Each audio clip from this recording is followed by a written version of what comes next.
महिलांचं प्रतिनिधित्व करणारी एकमेव मंत्रिमंडळामध्ये आदिती आहे. म्हणून मी तिला सांगितलं किंवा तसं जाऊन मुख्यमंत्री आम्ही अनेकदा दिल्लीला जातो त्यावेळेस आपण जाऊन त्यांना भेटू आणि काय म्हणजे फायनल त्याच्यावर सही का होत नाही, कायद्यामध्ये रूपांतर होण्याच्या दृष्टिकोनात तर काय अडचण आहे तेवढी आपण चौकशी करू.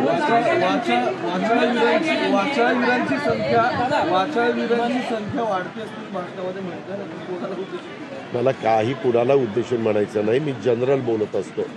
मी काही कुणाचं नाव घेऊन कधीही बोलत असतो.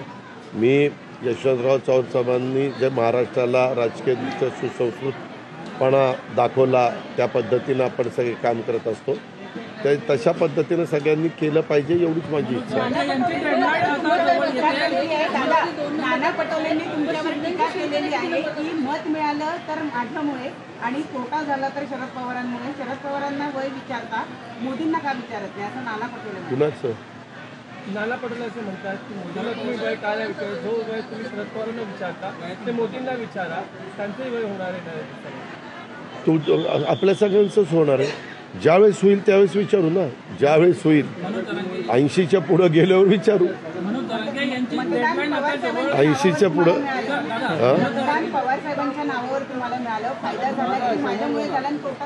ठीक आहे. आमचं आम्ही बघू. बाकीच्यांनी नाक खुपसायचं काही कारण नाही. नानाला म्हणावं नाना तू किती पार्ट्या फिरून आलाय ते आम्हाला माहिती, कशाला शिकवतो मला.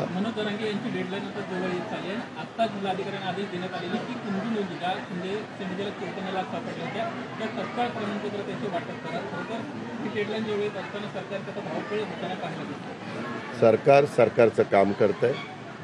धावपळ वगैरे काही होत नाही. सगळं काम मी भाषणात सातत्याने सांगतोय.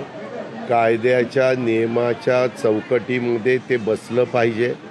न्यायालयामध्ये हायकोर्टात आणि सुप्रीम कोर्टामध्ये जे मागं नाकारलं गेलं किंवा थांबवलं गेलं तसं होऊ नये म्हणून सगळी काळजी मुख्यमंत्र्यांच्या स्तरावर सगळेजण घेत आहेत. मुख्यमंत्री त्याच्यामध्ये सगळ्यांशी बोलत आहेत, सगळ्यांशीच बोलत आहेत आणि त्या प्रकारे जरी ते आज डावसला असले तरी रोज आमचं त्यांचं बोलणं महाराष्ट्रातल्या महत्त्वाच्या प्रश्नांच्यावर होत असतं.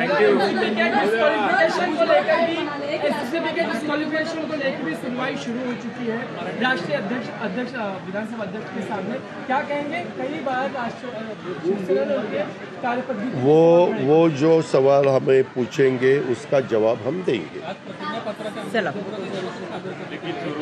अरे मी सांगितलं ना की त्या संदर्भामध्ये वकील जे आमचे नेमले गेलेले वकिलीच्या पद्धतीनं मांडतील आणि ज्यांना साक्षीदार म्हणून बोलवतील ते त्यांना जे काही योग्य झालेलं आहे, जे खरं आहे ते मांडण्याचा प्रयत्न करतील.